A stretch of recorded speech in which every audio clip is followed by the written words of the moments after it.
What's up, YouTube? Tim here. Yeah, you need more room for your sockets in your toolbox. You know, you can get these trays and stuff, but you know, they take up so much room, you know. I mean, once you get 3 or 4 of these lined up, kind of take up a lot of space if you got a lot of sockets. Or you can use these, you know, you can get these for like $1 a piece at Harbor Freight, you know, and then screw them down to a piece of plywood and put them in your toolbox.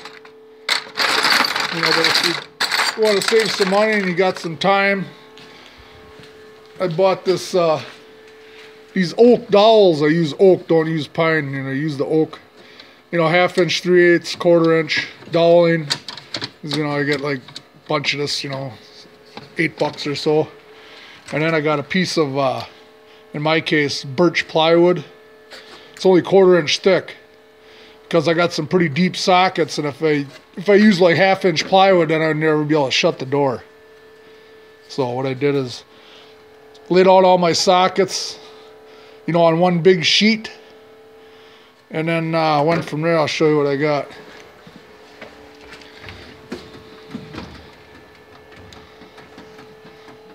So what I did is kind of just drew, you know, just kind of laid out the sockets on your wood, kind of how you want them, and then took a straight edge, made some lines like this here, you know, before it was painted, of course, and then started with my first socket, put it down, and I took a punch, just made a little dimple down through the socket, and drilled a hole.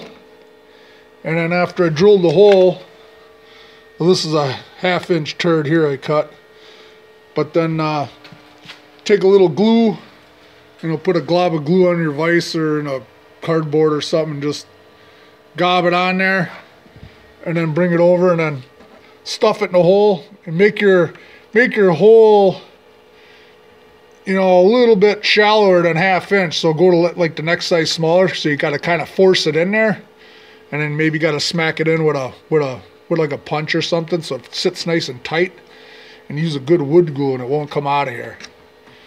So did that, and then just did each row and did each row and did each row, and this spot was open. I just put these in today. Got some new axle sockets.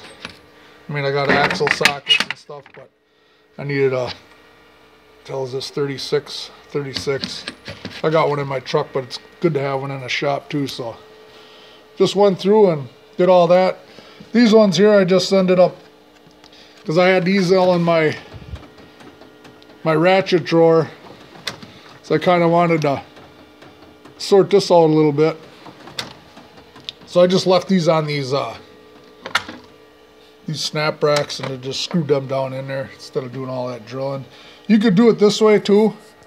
You know, so you cut a piece of plywood the exact same size as the tray of your box. You know, maybe paint it red or whatever color you want, you know, so it looks nice, and then you could buy these too and snap them in. But I don't like these springs. These things kind of break once in a while, so this way you just pull them off, set them on, pull them off, set them on. Some are a little sticky. I haven't used this one yet, but you know, the 1/2 inch ones come out, sit in there. But yeah, for organization, it's kind of nice. And if you got a nice, you know, either paint this red or gray, or you know, something a little bit lighter, so you can kind of see if there is one missing. You know, you can go back on the car and dig around and see if you can find it. So, alright, just thought I'd shoot that out to you. Thanks for watching.